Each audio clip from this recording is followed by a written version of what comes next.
So box, box, box, box, box, box, box, box. Hi, my name is Rochelle and you're watching or listening to Box F1 Pod. Welcome to Australia for the first race of the 2025 season. This race was chaos from start to finish. Drivers were dropping like flies. Pretty sure half the race was done under safety car conditions. And in true F1 fashion, more time was spent predicting that it was going to rain than it was actually raining. Due to extenuating circumstances, I will not be cooking today, but I will be making a cocktail on theme with today's events. I call this drink, "Is it raining? Must be the water. No more tears. Tequila sour." So let's make that before we dive in. First, we are going to get 2 ounces of tequila. I don't know which side of this is 2 ounces. I guess it's 1.5. Okay. And a little more. 2 ounces of tequila, which represents Ferrari seeming smooth on the inside, but when it actually comes down to it, it's pure chaos. The comms this past weekend were some of the worst I've seen from them in a while. Lewis was about to blow a gasket. He clearly is not used to things without Bono. And we all know why they were more chaos and smoothness this weekend, and that's because they shipped their smooth operator to Williams. So that's a tequila. And then we're gonna go in with 3/4 ounce grapefruit juice. And the grapefruit juice is to represent Oscar's bittersweet home race as he fought his way out of the grass and back on track so that he could finish in the points. Bittersweet. And then we go in with some lime juice, because when Carlos got given limes, he made limeade. He was like, "I'm not a driver today. I'm going to be a strategist. And I'm going to get Alex's best finish yet here." And he did. And next, I'm going to go in with a little bit of honey syrup to represent, you know, the track seemed kind of fine. Was it raining that hard? Not really. And yet, it was the slippiest thing that we've ever seen. Drivers are just flying off over there. So clearly it wasn't that good. And then finally, we're gonna go in with a little bit of sparkling water to represent all that water in Charles's cockpit. You know, when it was wet, it was actually the water. Okay. And then finally, I'm supposed to shake, but I don't really, I'm not a shaker. Okay, and then we're gonna take our glass and we are going to line the rim with salt. I've never lined a rim with salt, so this is an adventure for all of us. And the salt represents just how salty, like all the old white guys were. The commentators, Helmut Marko, they were also salty towards the rookies, and I think the rookies deserve better.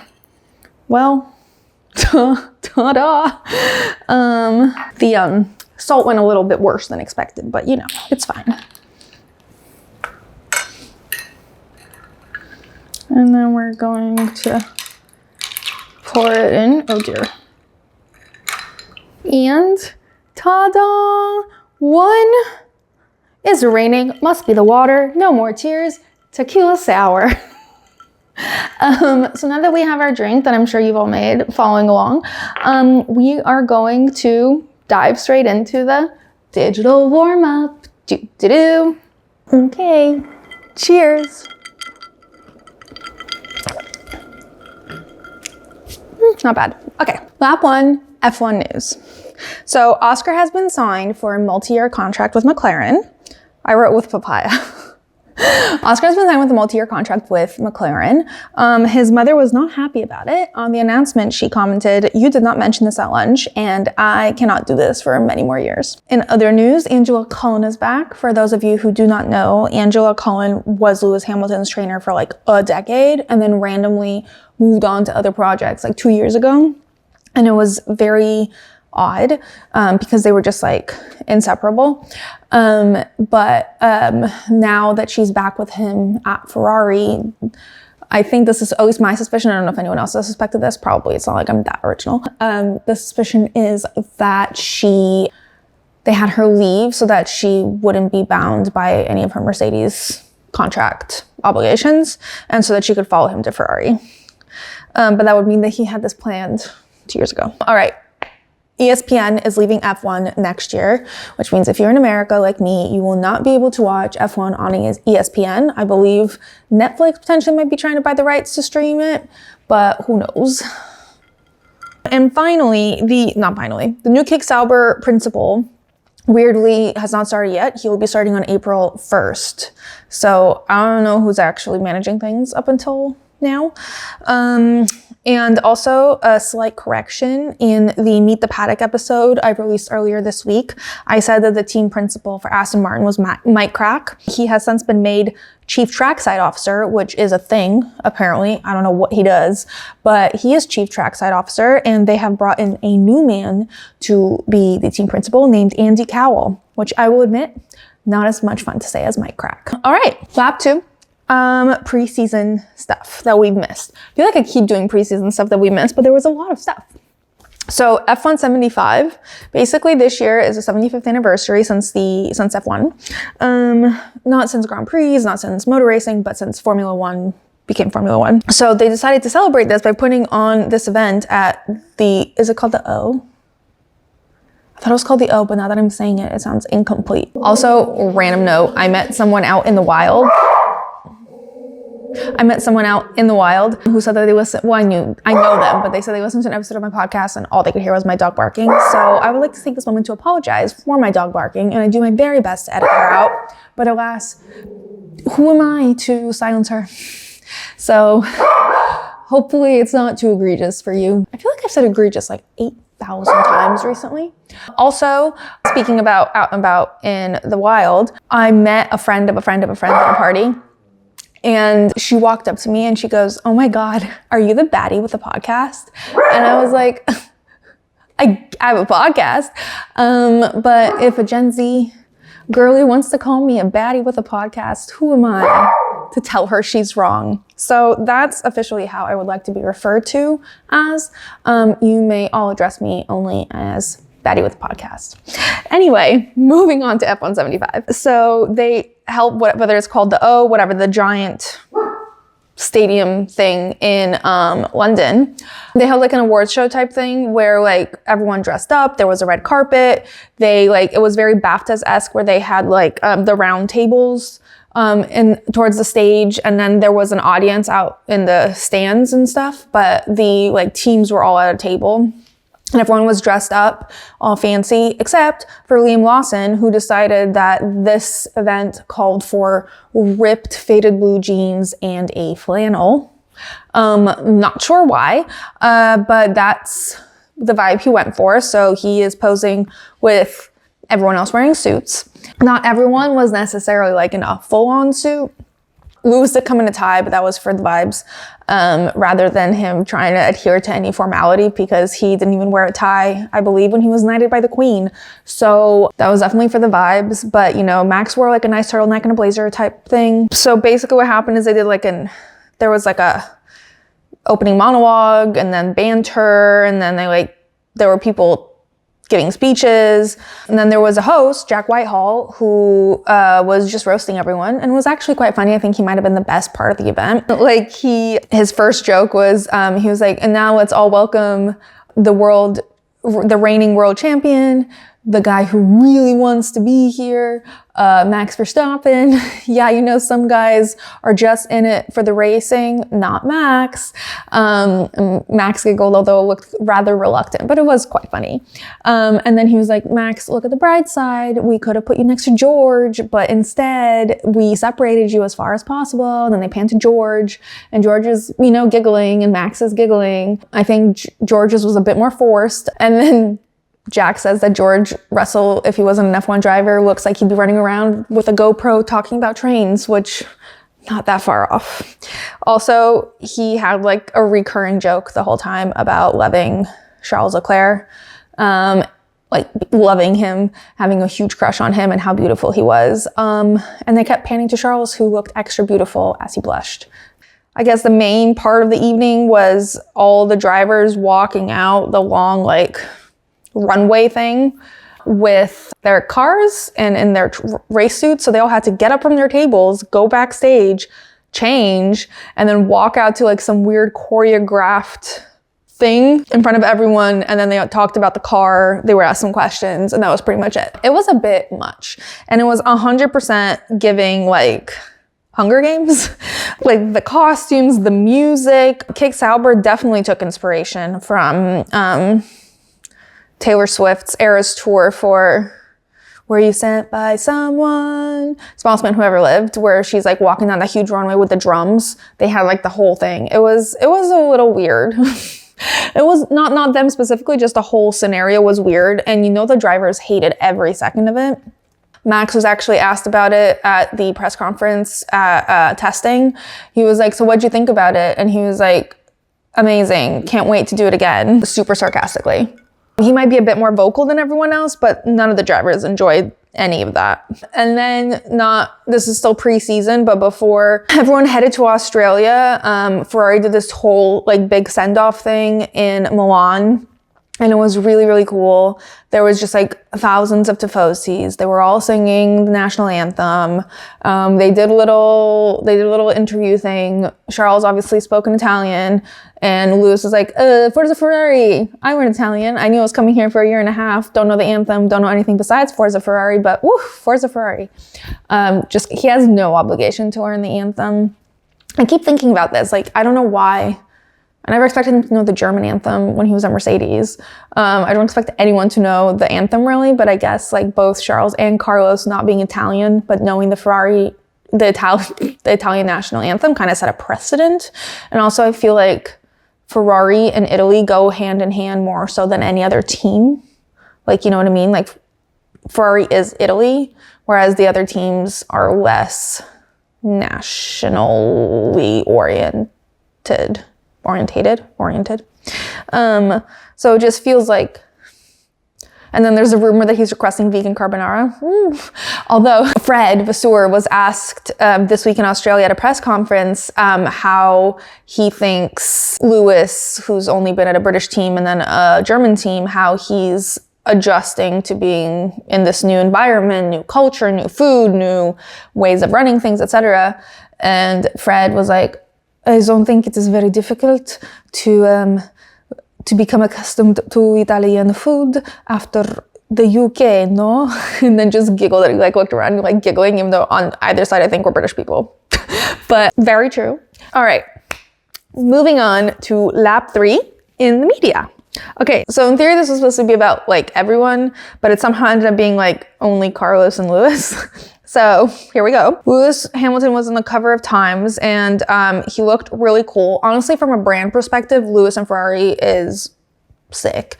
But he did say quite a bit in the article. I think this was his chance to clap back at some people who have been saying things. Toto Wolff. So one of the quotes that it honestly didn't sound like him in written form, but it was him.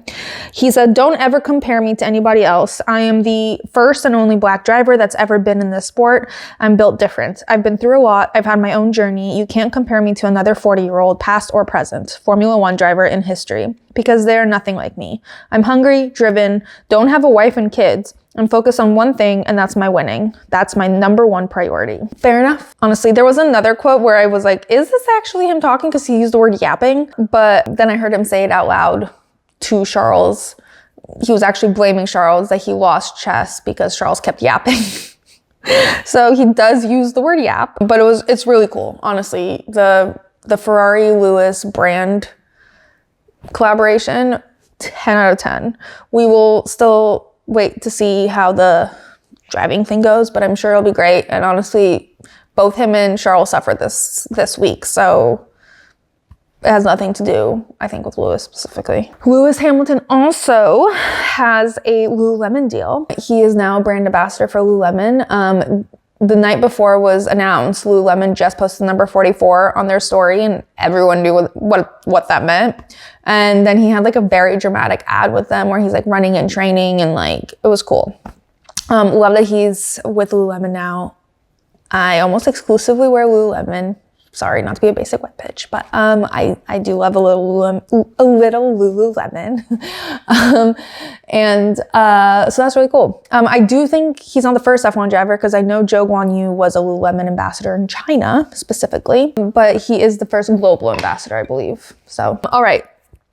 Wrapping up Lewis and Charles did a Peroni commercial together for Italy. It was actually really fun. It was very artistically shot. They were like sitting on top of a beautiful Italian villa and like watching for the delivery truck for the Peroni. That was cute. I'm glad they used them together. Now moving on to Carlos Sainz. Carlos Sainz was on Stanley Tucci's new show called Dinner Table, sponsored by Allbirds, which is not a shoe that I ever imagined Carlos or Stanley Tucci wearing. But there we are. He was on there with Stanley Tucci, Tan France, and Mel C from the Spice Girls. It was a very interesting group. I loved watching, seeing Tan France and seeing Carlos Sainz interact with all of them was just unexpected. Tan France introduced Carlos to like a crisp sandwich, which Carlos looked revolted by. His bougie was coming out. Him and Stanley Tucci were like, what is this? We are European. We do not subscribe to potato chips in a margarine and white bread sandwich. Stanley Tucci was like, all of that needs to be thrown away immediately. But then the chef there made them it, and Carlos ate his whole piece. So, talks a big game. And also one of the funnier moments I thought was when one of the questions asked was, what rule do you like to break? And Carlos was like, the speed limit, and everyone laughed. But it's a really interesting concept, bringing completely random people together and like asking prompted questions, and then them just having a conversation over food. I do wish they talked about the food a little bit more, because I don't know what they were eating. The only thing they talked about was a crisp sandwich that honestly was the least interesting thing there, even if it was delicious. Carlos was also in a L'Oreal ad for hair. He was in there with Simone from Bridgerton. They were in a hair commercial together for L'Oreal, and he looked amazing. Finally, someone is giving credit to that beautiful head of hair, even if he definitely didn't get there with L'Oreal products, because we've all seen him post-race. We've all seen him say all he does is shampoo. Maybe the shampoo's L'Oreal, but loved it. I was Ferrari holding him back from all these brand deals, because like what? They just like came out of nowhere, and there's so many. And also him and his father are the new face of Hackett London, which is like peak old money posh tailored men's clothes. They did like this whole shoot in like the English countryside with like a dog and like the paddle thingy. I don't know what they do with it. Is that like for croquet? No, cricket? For whacking someone? I don't know. He had like the mallet thing. They had the dog. It was just really cool, and they just like could not have looked more old money. Not that they don't always look like that, but this like just really amplified it. Love it. Also, Carlos Sainz might dress like, he might not be the most fashionable person on the grid, but his clothes is always impeccably tailored. Every piece of clothes on him, whether it's just a regular t-shirt or jeans or whatever, is tailored perfectly to his body. And that's just peak rich. And I love it. All right, lap 4, off-duty F1. Okay, so Lewis Hamilton has officially joined TikTok. One of his first videos was, they like edited him into the scene from Ferris Bueller's Day Off, when they drop off the Ferrari with the valet, and he didn't want to like leave his Ferrari, and Lewis was like, but I'm a professional. And then it just shows him doing a joyride.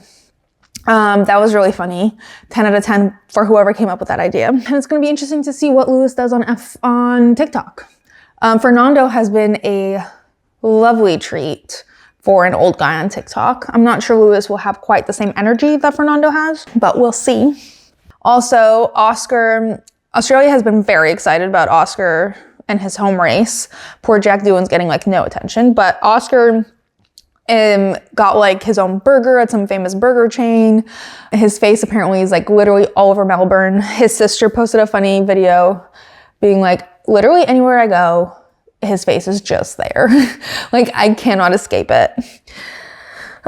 Speaking of Oscar, again, his mother took him to a Pilates class. And if you don't know the lore with Nicole Piastri and Pilates, every time Oscar is doing well in a race, she'll tweet, guess I have to cancel my 7 a.m. Pilates class again.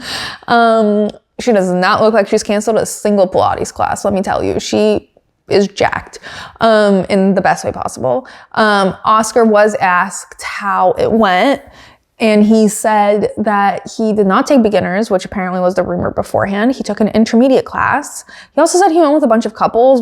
His mom posted a picture of them all together, so I'm not really sure. Maybe it was his mom and also a bunch of couples. I don't know. He said that the girls did significantly better than the boys. And he was like, I really thought I was in pretty good shape as an F1 driver, and not when it comes to Pilates. I've honestly heard some bios say the same thing. So I don't know what muscles Pilates is strengthening that other athletes just don't have. I don't know if that's a good or bad thing. Honestly, I think athletes could probably use Pilates. But it's nice to know that I might be stronger than Oscar in certain things. It's also weird that it was hard for him though, because like their neck thing that they do is very Pilates adjacent. Pretty sure there's a Pilates equipment thing that does similar stuff. Not that he did that in the class, but like I would think it would require certain of the same muscles since core is so important in F1. Anyway, moving on, blasting in this lap. One of the funniest things I've seen, Lily, Alex Albon's girlfriend, read him chapter 48 from the latest Fourth Wing book. I'm not gonna really, it's about dragons. Chapter 48 was not about dragons. It was about 2 dragon riders. I shall not be elaborating. She decided to read chapter 48, which is specifically about a relation between 2 dragon riders, to Alex Albon, who progressively got more and more uncomfortable as the chapter went on. He started just like looking at the camera, then he put his hood on, then the hood like progressively got lower and lower and lower until he just like could not look at Lily anymore. And that's pretty much how chapter 48 went. And it was one of the peak funniest moments I have seen from them. So if you know Fourth Wing, you'll get why that's funny. It's linked in the show notes. All right. Lap 5 trackside in Melbourne. So I think last episode I said they had replaced the class photo with that weird stylized photo shoot on the blank canvas with the tires, and they all looked really uncomfortable and didn't want to be there. Turns out that was just in addition. So I was wrong. It was in addition to the class photo because apparently we need multiple photo shoots with them. So they lined them up on the track with the little chairs and the little sign, and I guess they lined them up in constructor's order, but unfortunately that meant that Yuki went in the back, and for some reason they just had to put him behind George Russell. So you can't really see Yuki in the photo. He was asked about it later and he was like, yeah, I'm used to it. Good luck to whoever has to Photoshop me to be visible. Cause like, I think it's literally just George and then Yuki being like, hello. Poor Yuki. I feel like he gets so much shit for no reason. Also, in the first pre-race press conferences of the season, someone was very committed to the drama because they decided to pair Carlos Sainz, Lewis Hamilton, and Kimi Antonelli together for a press conference, just those 3. So it's the guy who was kicked out, the guy who replaced him, and the guy who replaced the replacement all together.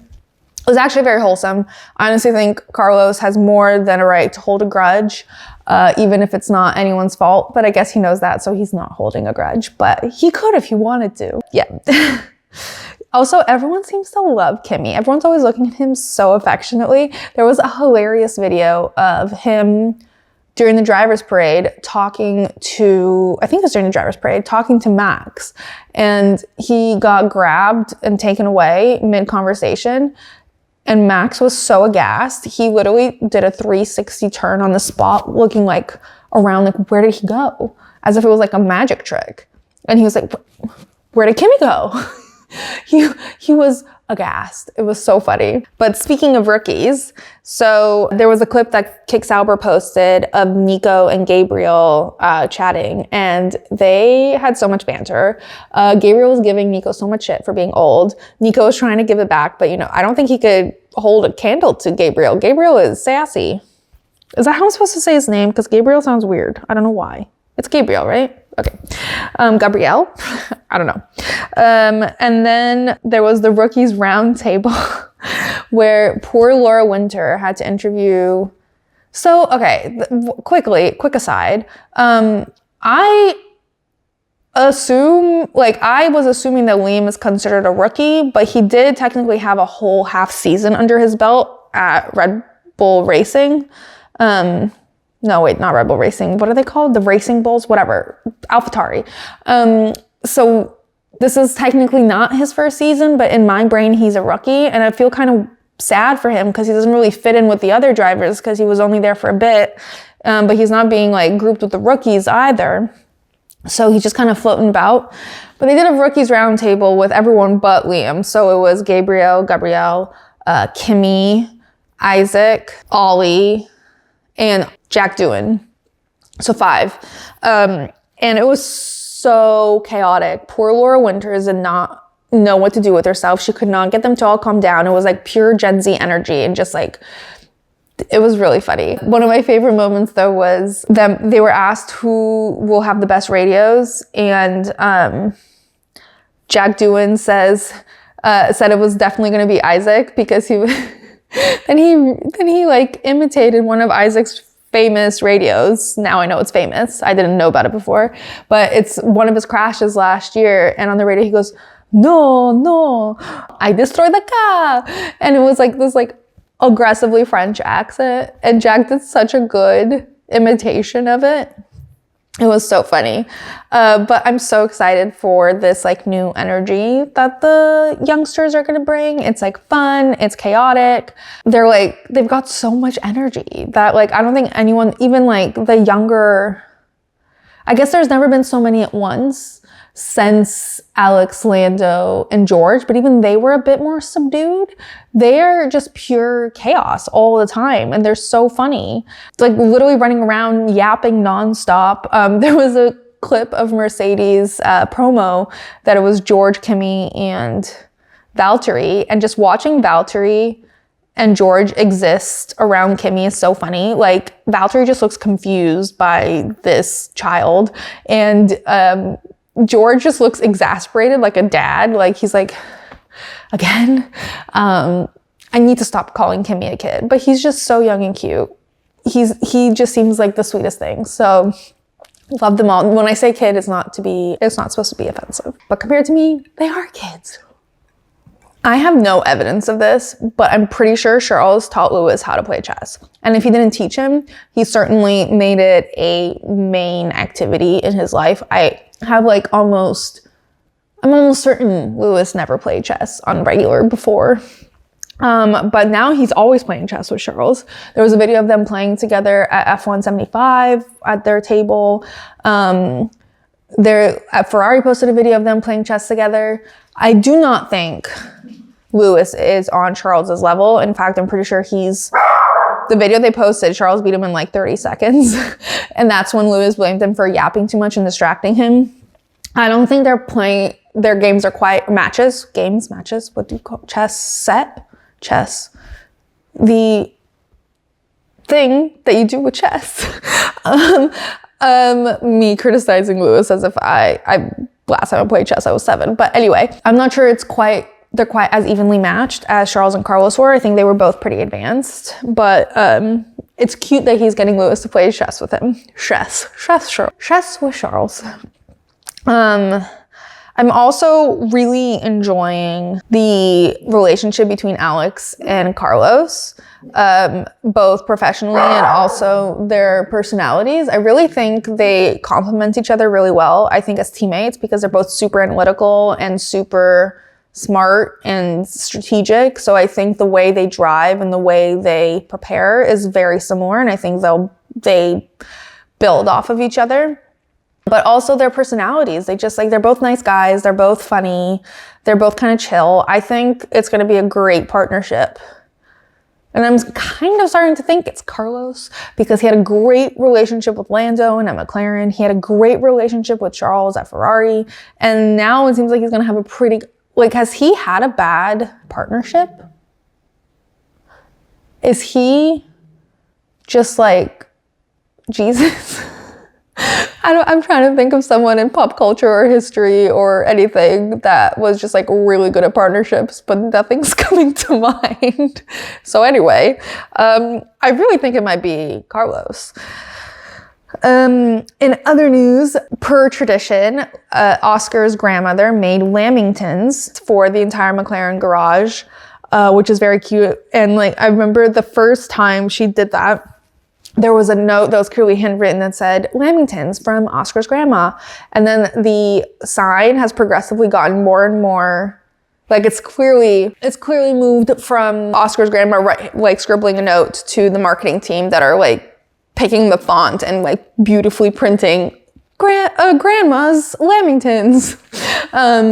But it's so wholesome that she does this every year. She doesn't there doesn't seem like there's that many, but I feel like there's a lot of personnel. Who gets these Lamingtons? And finally, I didn't see any. Honestly, I thought I saw a video of Daniel Ricciardo there, but then I saw no other evidence of him being there. Like I saw a video of him trying to sign Charles Leclerc's shirt while Charles was doing autographs, and Charles at first like tried to swat it away, and then he realized it was Daniel, and they like hugged and said hi. But now I'm starting to think that might have been from a different year, because I see literally zero other proof that Daniel was ever there. I know he had a Enchante pop-up in Melbourne the same weekend as the race, but I still can't find any evidence that he was actually there, so I don't know if I made it up. But maybe Daniel was there, maybe he wasn't. It's a mystery. Unless anyone knows the answer, in which case it's not a mystery. It's a mystery to me. All right. And with that, we conclude the digital warm-up. On to analysis. All right, moving on to analysis. So before we chat about the race, let's do a quick overview of quali. We had some incredible performances, including from Yuki, who finished in P5, which I believe was his best performance in Melbourne, and I think he matched the team's best performance. He, however, credits it to an iced latte he had before quali. So let's all be more like Yuki. Have an iced latte, finish P5. Both Williams made it into Q3, which was very exciting. And I believe that was also the team's best performance in Melbourne in a decade. To have both cars in Q3, very good. And Lando got pole position, and he actually beat Oscar to pole by like an eighth of a second, which is crazy. Oscar was so close to getting pole in his home race. All right, so the starting grid is as follows: Lando, Oscar, Max, George, Yuki, Alex, Charles, Lewis, Pierre, Carlos, Isaac, Fernando, Lance, Jack Doohan, Gabriel, Kimi, Nico, Liam Lawson, who will start from the pit lane because they modified the car under park firm conditions, followed by Ocon, and finally Ollie Bierman, who failed to set a lap time in qualifying, and he will also start from the pit lane because he also had his car modified in park firm conditions. So the race, it is actually called the Louis Vuitton Australian Grand Prix, and their logo for this was great. They like made it like it was gold and was like in movement. So like, you know, like where like you could see the track, it like tracked its movements. It was like sort of spread out. I don't know how to describe it. Whatever. Look it up. I don't know how to explain it, but it was cool. And I did like during this podium, they had their slogan up for it, and it was "Victory Travels in Louis Vuitton." Very good, because I think actually the trunks that carry the trophies are Louis Vuitton.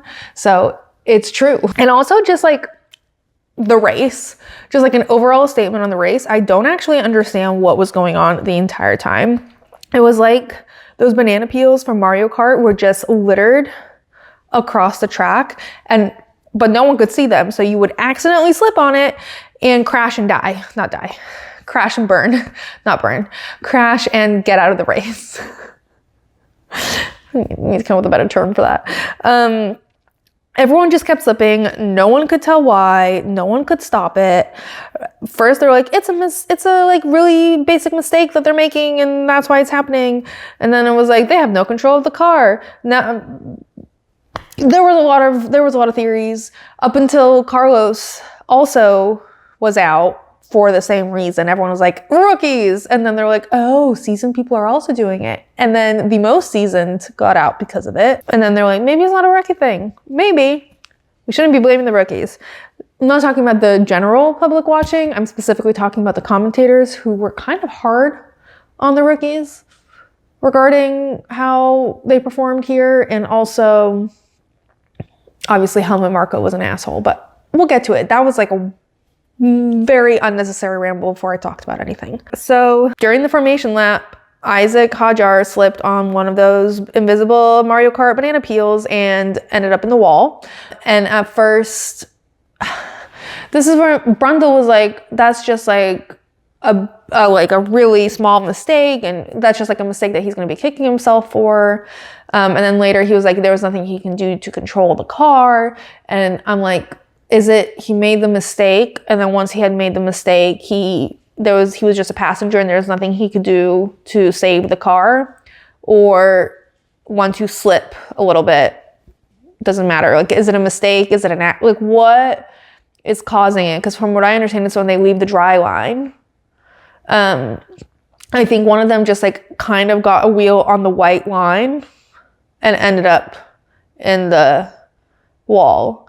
So I'm not entirely sure what is causing them all to slip, other than it's the conditions making the track super slippery and unpredictable, and like putting your part of a wheel on a part of the track that would normally be fine in these conditions, you're screwed, basically, is what I'm understanding. But I got ahead of myself once again. Isaac was the first one to experience this, and it was heartbreaking. He crashed in the formation lap. He did not take his helmet off. He was very obviously crying. The camera would not stop showing us him.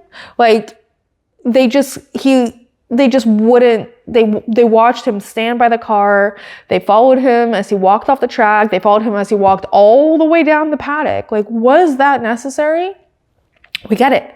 He was crying. He was upset. He was warranted to be crying because his first race didn't even make it to the first lap. He had qualified the best out of all of the rookies. Like all his whole life building up to this moment, and this happens.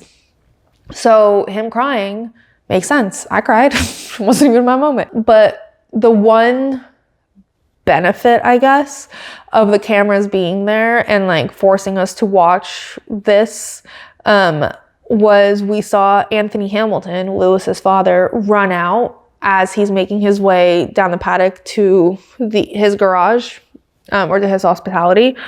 Run out, and like Isaac actually like walked right into him because I don't think he could see because he was like just bent down still in his helmet crying. And Anthony just started saying stuff to him and like obviously trying to comfort him in like this very rough moment, which I think was really nice for him to do. He didn't have to do that, but he's obviously lived through rough rookie moments. He knows what it's like. Obviously, Isaac's parents were there, but like they might not be as seasoned in being a parent of an F1 driver as Anthony Hamilton is. And Isaac really loves Lewis Hamilton. It's like his number one like idol. So I think it meant a lot to Isaac, and it was like a really sweet thing for Anthony to do.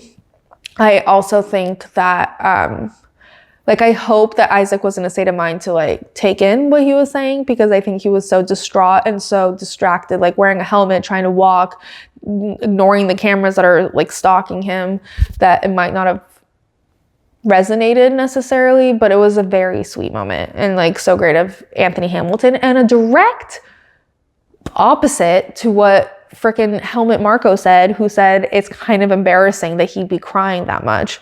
Like, that is your driver, sir. Like, please support him. I don't know. Like, they also showed Stefan Domenicali leaving, the F1 president, leaving the Racing Bulls, I hate that name, the Racing Bulls hospitality after talking to Isaac. And I'm actually quite impressed with the support that he is receiving and like the mental health support that big people in the organization are giving him. Like, that's really nice of Stefan to do that. Brendel started laughing and he's like, wow, it's a new world now. The old generation would never give you a hug. And Karate was like, yeah. Like, what? Bye. Like, that's a good thing. That's a good thing that it's not the old generation anymore and that we're not all Helmut Markos and watching rookies cry when something out of their control takes their biggest moment away from them.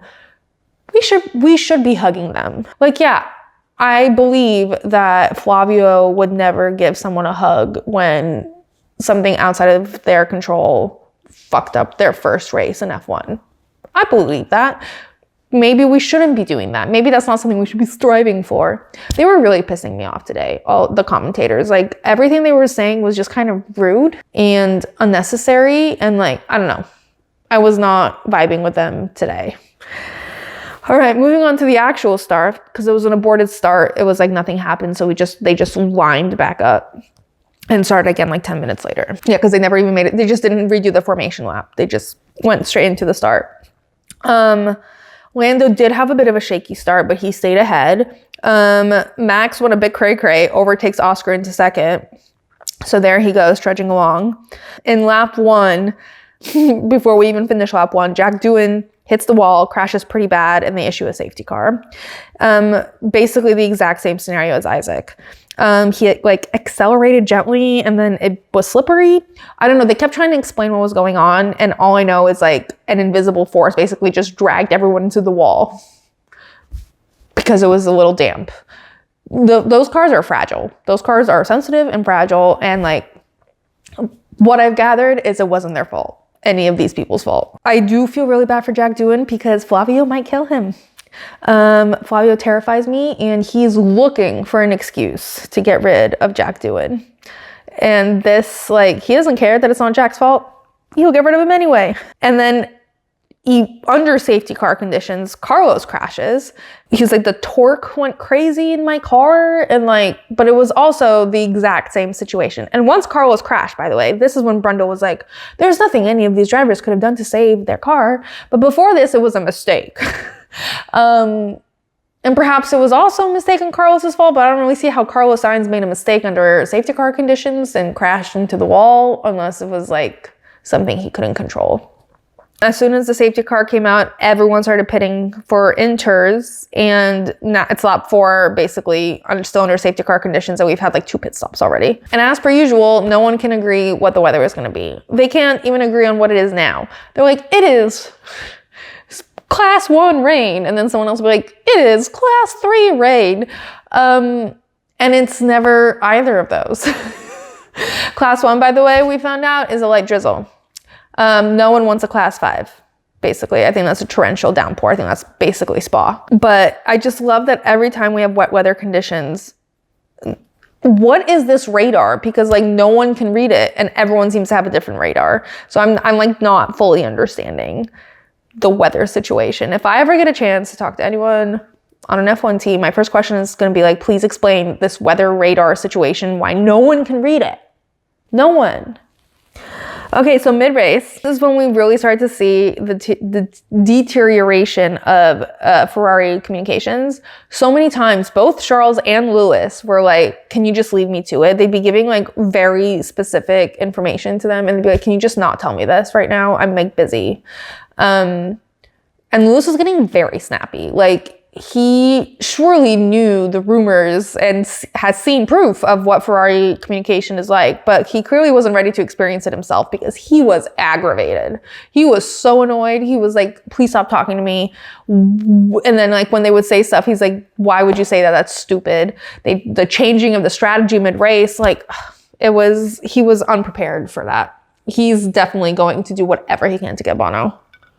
In lap 17, so not that far into the race, Oscar ends up overtaking Max into second. Max ends up in a giant puddle. Why is there a giant puddle on track? Surely they have some sort of draining situation where they cannot have giant puddles on track. And then at about lap 30, Oscar is chasing down Lando and he's very close. And they're pretty evenly matched. And as he's like getting within, I think within DRS of Lando, he gets told to hold position. And he says, I'm faster, but okay. And then like 5 minutes later, Zach, less than 5 minutes, honestly, Zach is on TV with the commentators and they're like, so how long is Oscar gonna have to hold position? And Zach's like, time to go racing. And then in lap 34, we had our second safety car. Fernando Alonso crashed. And this is the point where everyone was like, maybe it's not a rookie situation. 43-year-old Fernando Alonso crashed with hundreds of years of experience in an F1 car. Perhaps something else is afoot. So then everyone once again comes into the pit. Also, so this is a bit weird. So there was a lorry. There was a truck on track to help clear Fernando's car. And I also was under the impression that there was not supposed to be any like recovery vehicles on track while the cars are on track. Someone's like, shouldn't there be a red flag? After the race, George, Max and Lando all said that it wasn't dangerous and they were fine. People were saying they shouldn't have said that because of Jules Bianchi, etc., etc.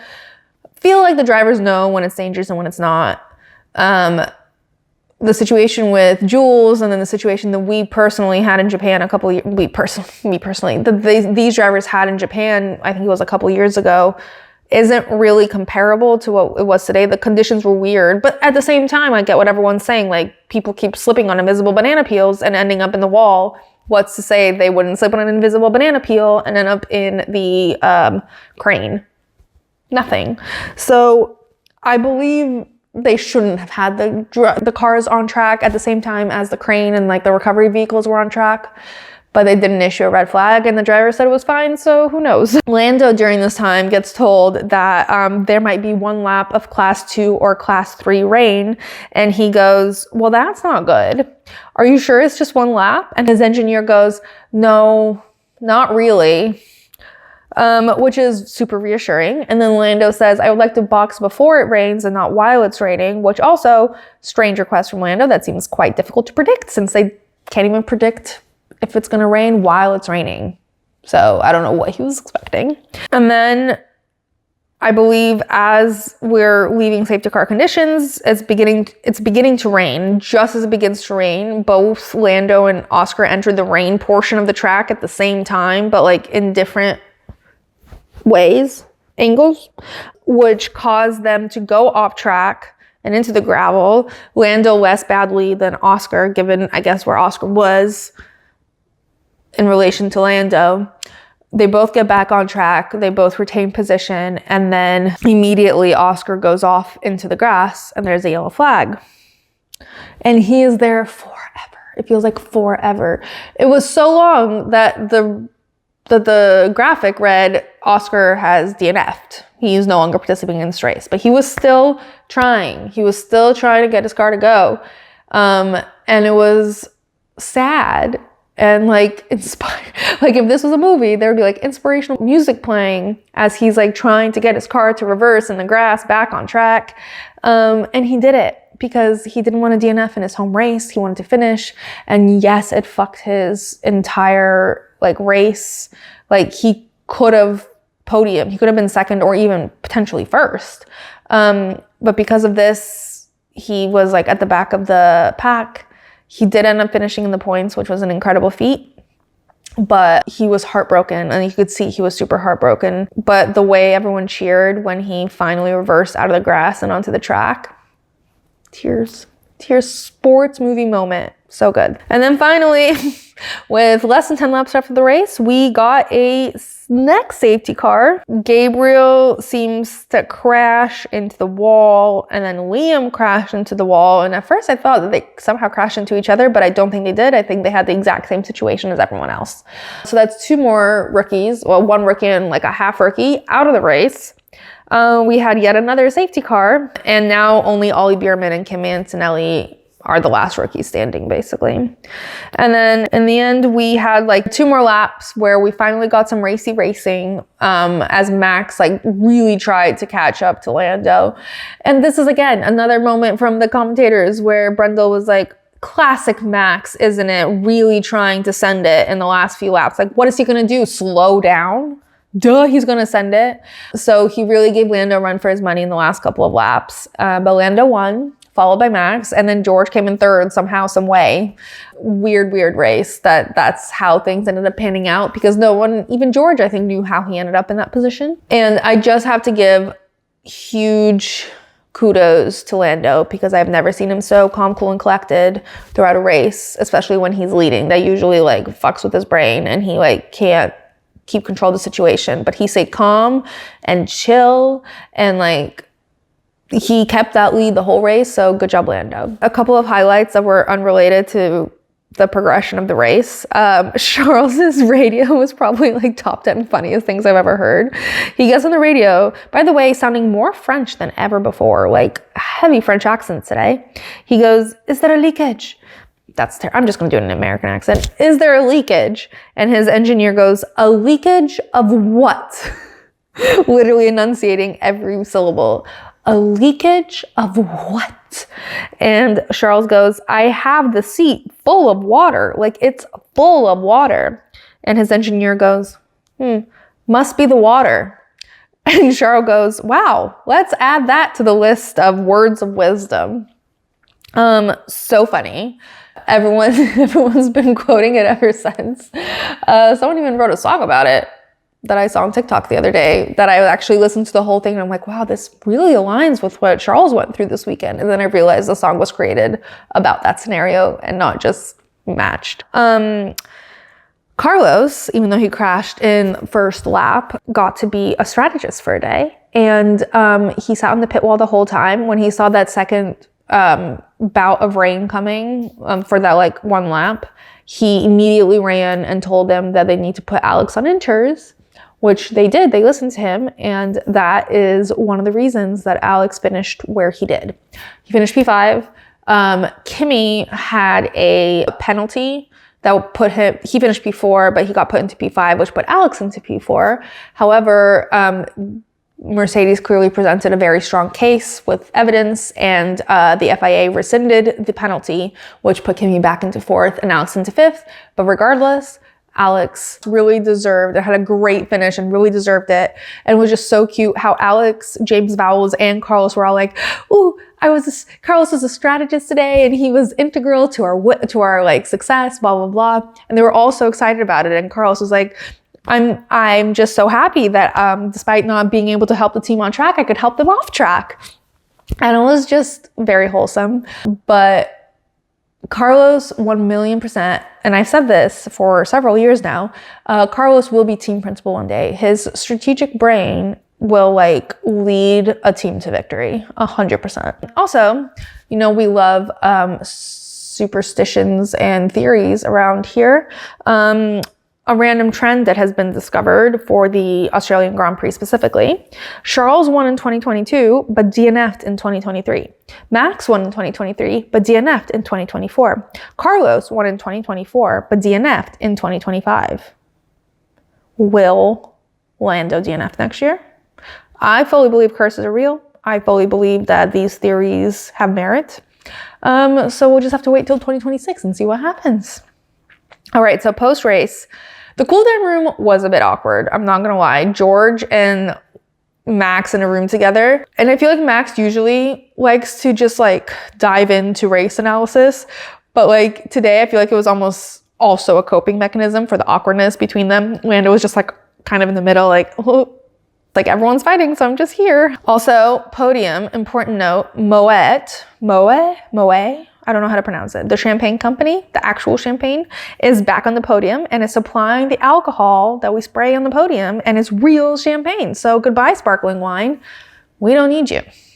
So that's exciting. And it's like been iconic. It's an iconic like F1 brand. Like there's pictures of Senna with a Moet bottle, and I don't know how to say it. I should have Googled this before. I also absolutely love that Kimi came out to watch George's podium. it's very cute that he came out to support George. I don't think I see that very often. The other driver coming out to the podium when someone's on the podium. But he did. And during the post-race press conference, Max and George were asked if things are better between them now, since they were like sitting with each other in the press conference. It's mandatory. And Max picks up the mic and deadpans, "No, things are shockingly terrible." And then he goes, "Yeah, we're fine." Not particularly convincingly. They clearly have not had a conversation. And Max has been saying for a while, he's like, whatever, water under the bridge. And George was the one who's like, blah, blah, blah, blah, blah. I will not stand down to this bully. But here he went, 3-minute silence after Max spoke. And then George goes, yep, what he said. For the record, I do believe that Max doesn't give a fuck. I do not believe that George doesn't give a fuck. He gives at least a couple of fucks. All right, results. Dick in the box. I think the cameraman who followed Isaac Hajar from the track all the way to Racing Bull Hospitality is a dick. In the box, out of the box, in the paddock, out of the paddock, just a dick. I also think that Charles's race engineer who told him that the water he feels filling up his seat must be water, kind of a dick. Driver of the day was officially Lando, obviously for leading a race in such complex conditions.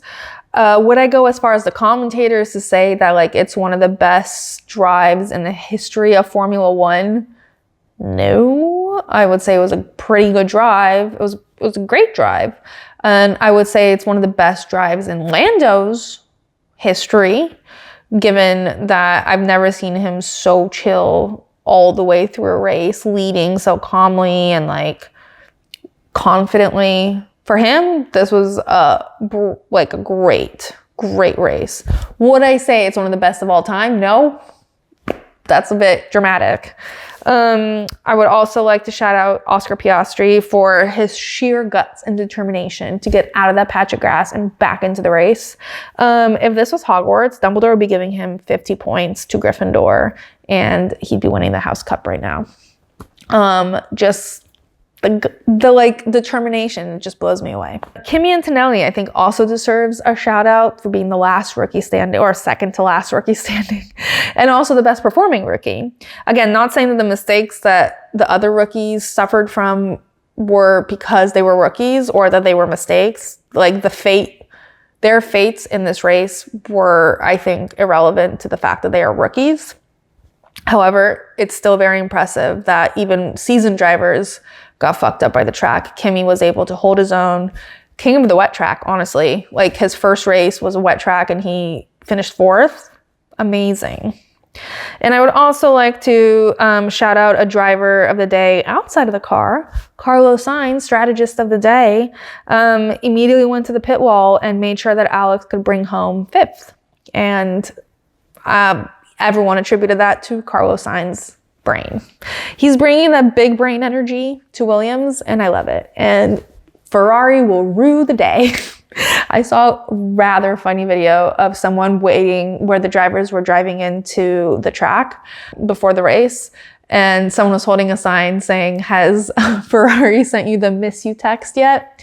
And you could see both Rebecca, Carlos's girlfriend, and Carlos in the car laughing. And as Carlos drives by this girl, he rolls down the window and he goes, "Not yet." All right, results. And before I say the results, I would like to note that we no longer are tracking the fastest lap for literally no reason. The FIA just decided that we are no longer counting the fastest lap. So no point for that. All right. Lando Norris, Max Verstappen, George Russell, Kimi Antonelli, Alex Albon, Lance Stroll, Nico Hülkenberg, Charles Leclerc, Oscar Piastri, Lewis Hamilton, Pierre Gasly, Yuki Tsunoda, Esteban Ocon, and Ollie Bierman. And then our DNFs are Liam Lawson, Gabriel, Fernando, Carlos, Jack Doohan, and Isaac. The standings for the Drivers' Championship is basically the results of the race. That's the driver's standing right now. And also, side note, since Lando won this race, he's now leading the Drivers' Championship. And this is the first time in just over 1,000 days that Max has not led the Drivers' Championship. 1,000 days is crazy. And finally, the constructor standings are McLaren, Mercedes, Red Bull, Williams, Aston Martin, Kick Sauber, Ferrari, Alpine, Racing Bulls, and Haas. So that's it for the Australian Grand Prix. Short and sweet. Next week, we're headed to China in literally just a few days. I will be cooking for China. The problem is I can't decide what because I want to make about 50 things. So if anyone has a suggestion for what to make for the Chinese Grand Prix, hit me up. I'm currently mulling over about 10 dishes for realsies. So we'll see what I end up doing. Hopefully I don't get overwhelmed and not make anything. That's not going to happen. But if you have any ideas of what I should make, hit me up. And as usual, subscribe, share with any potential boxes, and make sure you follow on social to keep up in between races. Until this weekend, box.